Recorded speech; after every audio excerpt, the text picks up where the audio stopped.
Alright, good morning everybody. I want to talk about something very quickly. I don't want to talk about it a lot because there's going to be, another video following this breaking down what happened in the ZWIFT British qualifier. But I just wanted to talk about something really quickly. Like, there's a lot of people, and I read through comments a lot. I listen a lot. Like, I love kind of engaging, but well, not always engaging, but I love kind of reading what you guys are saying. And not so much on my channel because you guys kind of have like the context, but in other places. And I'm not putting people down because I love their opinions. Their opinions matter.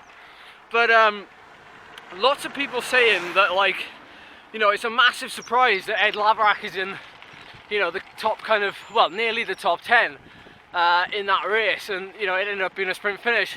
What's going on there? Because the guy can't sprint. As a lot of people, like, I'll be the first one to say, I can't sprint. But perspective is everything, and context is everything. So, just as a quick one, before I put out that video, like, it's important to remember that we're taking out the human aspect, the human element, and that is this, your brain. For me, I absolutely love focusing on one thing, and if I know I'm going to do it, I'll try and do it very well. So the Tour of Portugal, the Tour of Yorkshire, these things, like, I switch a mindset and I'm into it. It's very hard to do, and I appreciate, like, a lot of people can do it, but it's something that you can learn. Now, what I did for that race was I knew that it was going to be a sprint finish. Like, I knew, because when I had that aero power up, I didn't want to use it. I didn't want to use it for a reason, because I knew it would work at the finish. But that also meant I had to struggle through the race to maintain contact in the groups without using power-ups. I can do a good sprint. I can do 1,000 watts or 1,100 watts. Not for very long, but I can do it. And for a guy my weight, I think that's pretty impressive. But that was about 5 months ago. And now I can do about 900 watts, but I can hold it. I can hold it. But taking the air out of it, I know it's a completely different situation. But the point is, it's a game and it had aero power-ups. So there's nothing you can do about that. So, sprinting does come difficult to me, but it's like, it's one of those things where if you have to do it, you'll do it. It's like fight or flight. So for me, like, if I had to do it, I could potentially surprise people. And, sometimes, like, we often like to blame things on the outside. This goes for every human being, but we often like to look for extrinsic things that we can blame for performance or, not being good enough. But at the end of the day, when you do well, like everyone in the top 15 still did well, because we were all literally within like point of a second, within each other. We all did a great ride. It really comes down to, like, in that moment, in that fight or flight moment, who's tuned in enough to give it everything. And my everything still isn't good enough.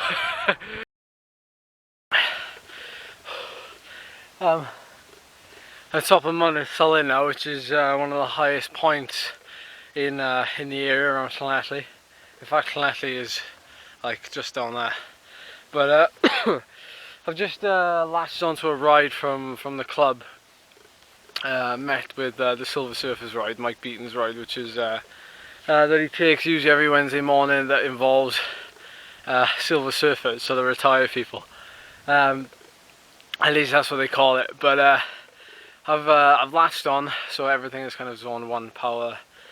But every kind of climb we come to, it usually kind of splits up. So I've used Solid Mountain, which is a 5-minute climb, to do my own effort, which is three 30-second sprints with about 20 seconds rest in between them. It wasn't really specific, but that's kind of what it was. And then after that last one, it was straight into like 330 watts, or around about threshold, until the top of the climb, which is, I don't know, maybe 2 or 3 minutes. So a little bit of work done there.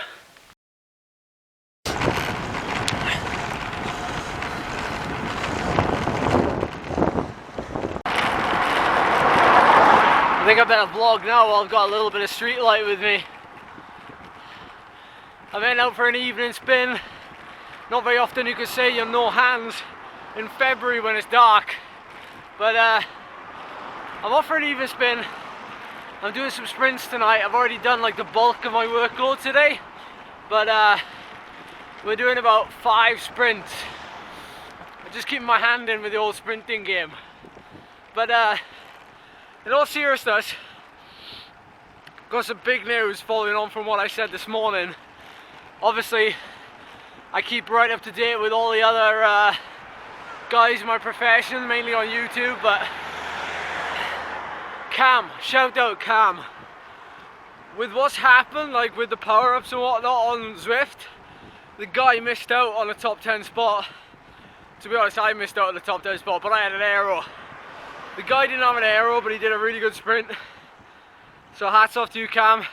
And Cam's made it to the final with me, so it'll be great to see perspective from both people. Plus, don't forget, we're both riding for the same team on ZWIFT, Wahoo powered by Cycling Hub. So we got a lot going for us. I'm super happy.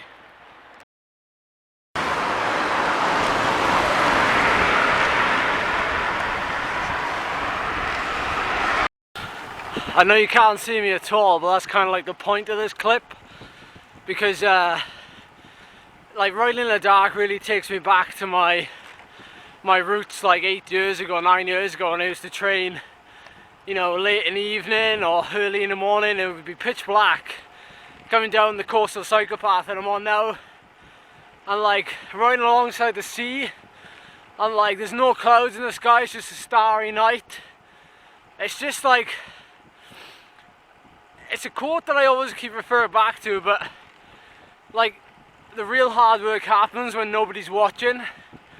And when the camera's on, I'm telling you what I've done when the camera's not on, because it's important to do what I do when the camera's not on.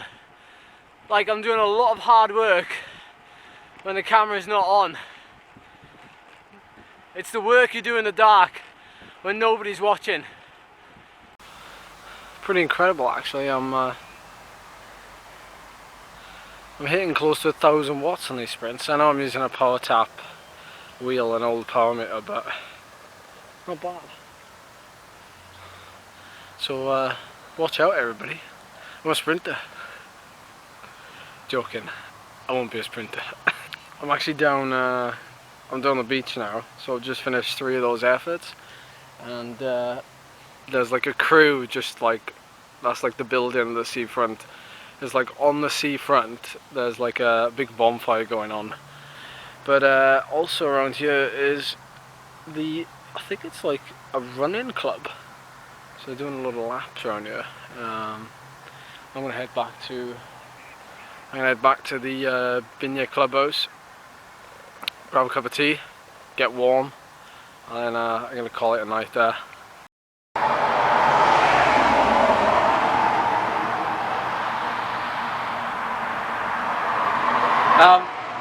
Funny that that's there, actually, because I was just going to end this video on the note about food, because this is the only bit of good light I can find is in this bus shelter.